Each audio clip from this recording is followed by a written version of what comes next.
Bonjour Annette, bienvenue au Danemark. Salut Joseph, peux-tu nous dire pourquoi nous sommes au Danemark aujourd'hui pour faire ce record du monde? Alors, on est dans des conditions qui se prêtent vraiment à cet événement. On est ici au sein d'une ferme laitière de grande taille avec 1000 vaches et avec un réel besoin de fourrage et de débit de chantier. Donc là, on est devant le GA 15131. Est-ce que tu peux nous dire pourquoi tu as choisi cette machine? C'est la machine à 4 rotors la plus grande de notre gamme.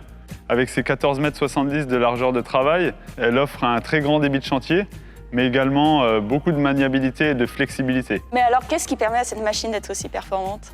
Alors, effectivement, on a plusieurs caractéristiques spécifiques sur cette machine, notamment l'entraînement 100% hydraulique de chacun des 4 rotors, qui va nous permettre de nous adapter aux différents volumes de fourrage, mais également d'assurer une bonne formation de l'andin et finalement de réduire le temps de maintenance à 1 heure quotidienne.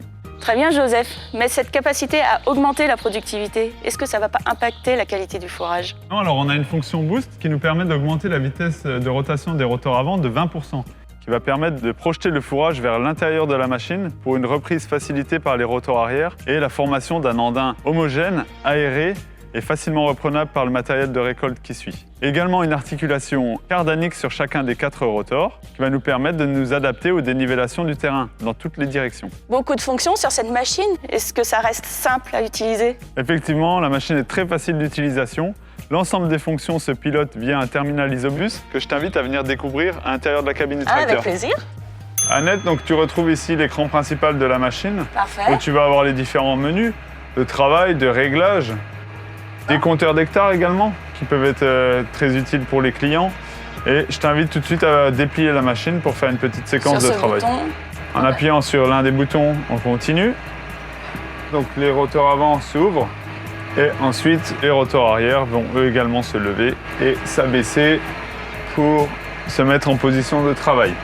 Alors un accès rapide au menu de travail. Sur ce bouton? Voilà, sur ce bouton menu de travail, où tu vas retrouver l'ensemble des fonctions de réglage, donc que ce soit donc la largeur d'andin, la levée des rotors individuelle ou simultanée.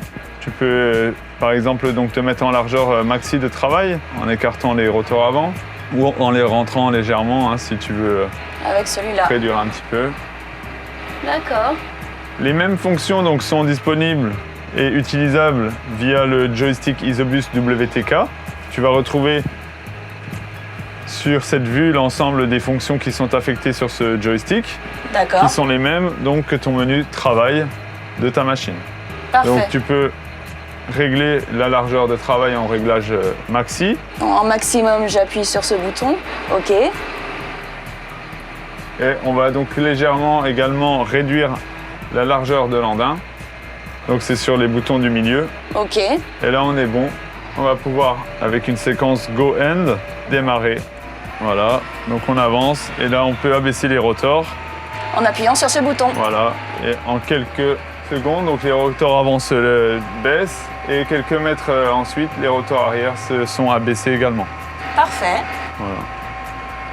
Donc en arrivant en bout de parcelle, également une seule impulsion sur le joystick. Donc les rotors avant vont eux, cette fois-ci se lever et ensuite les rotors arrière se lèvent pour finition d'andin très propre et ne pas en laisser dans les fourrières. Parfait. Merci Joseph pour ces détails. Et puis je vois qu'on est prêt pour réaliser ce challenge. Bon record. Merci Annette.